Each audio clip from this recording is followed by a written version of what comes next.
Welcome to this edition of Beyond Looking Good, the video blog of Miss Tina Loomis. Thank you, Doc Che. Hello, everybody. I'm sure that everyone agrees with me when I say that even little kids nowadays are involved with social media, right? Yes, correct. Well, so we better get acquainted with the etiquette on how to use the social media, right? So, for starters, Doc Che, what's your favorite social media? Well, practically you're not alive if you're not on Facebook. So most probably that would be it. I know some people who are practically glued to their computers just doing Facebook. I mean, it takes hours and hours, and they just get so much joy out of it. But sometimes they also get disappointed. Why do you think that's so? Well, sometimes it's called TMI, which is too much information, which you normally should not be giving out or should not be receiving. Right.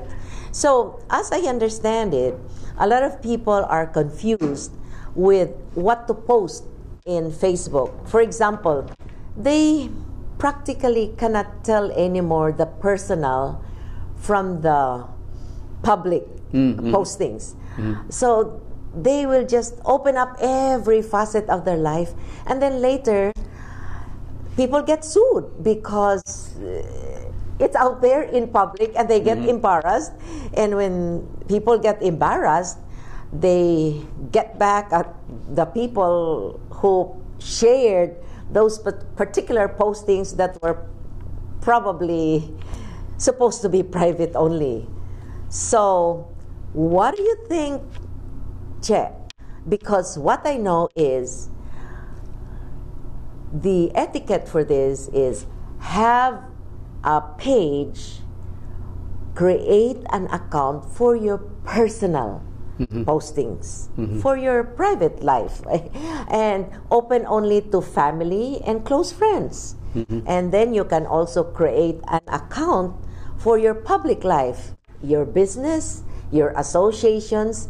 And these are, of course, limited only by the number of your network groups. And therefore, you're not going to put in what happened to your family, what you did on a picnic, and very private matters. So that way, nobody makes an error. Like you mentioned a while ago that the status updates will, some people actually reveal more information than necessary, like, oh, we'll be out of town for a month. And what if those people know where you live? Or somebody finds out where you live and you'll be out of town. So that opens them up to a lot of burglary or other petty crimes, vandalism, because they will know that you're not around. Well, there was this particular news on CNN where a woman got so mad because after having split up with her boyfriend, the following week, her nude photos came out on Facebook. Yeah, that's true. And she had nobody else to blame in her mind that it's really her ex-boyfriend, simply because he was the one who took her nude photos. So the question is, why do you allow somebody to take your nude photos? If you don't want anyone to show you on Facebook or any other social media in the nude, then why post in the nude anyway? And of course, when the boyfriend was interviewed on TV, he vehemently denied. He said, okay, we split up. Well, for all I know, he has other boyfriends who also took photos, but the girl said, no, those photos were taken by him. So, you know what? It goes both ways. My opinion is, if a woman wants to be careful and doesn't want any accidents, so to speak, to happen, well, don't expose yourselves to something like that. And the best way is just to be careful. I just cannot see why you should post in the nude anyway. well, it's the common mistake is that the internet can be controlled. The other misconception is once you erase it, it's gone. Those two are totally myths. They are myths of the internet. Once on the internet, always on the internet. That should be your guiding principle. And the other side is, if you don't want something to be seen, or if you want your privacy maintained, don't post it.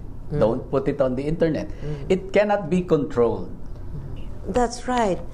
And of course, this also brings to mind another issue that came up, and most of the time nowadays newspapers are easy because you can search, but on TV you get instant news.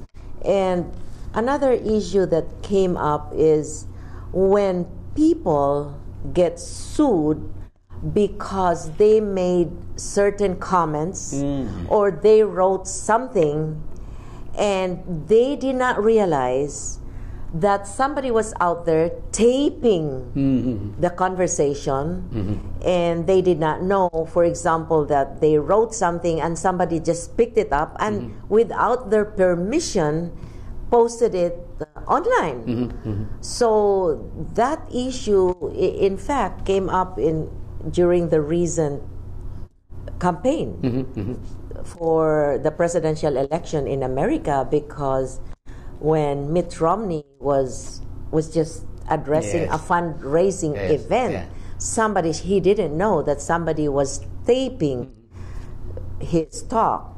So I suppose it is just prudent nowadays because of media and the digital age, is everything we say, everything that comes out of our mouths, everything we write about, and all photos, all postings, we just need to be really careful. Yes, that's true.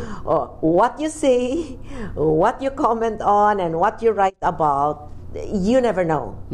It could just go viral.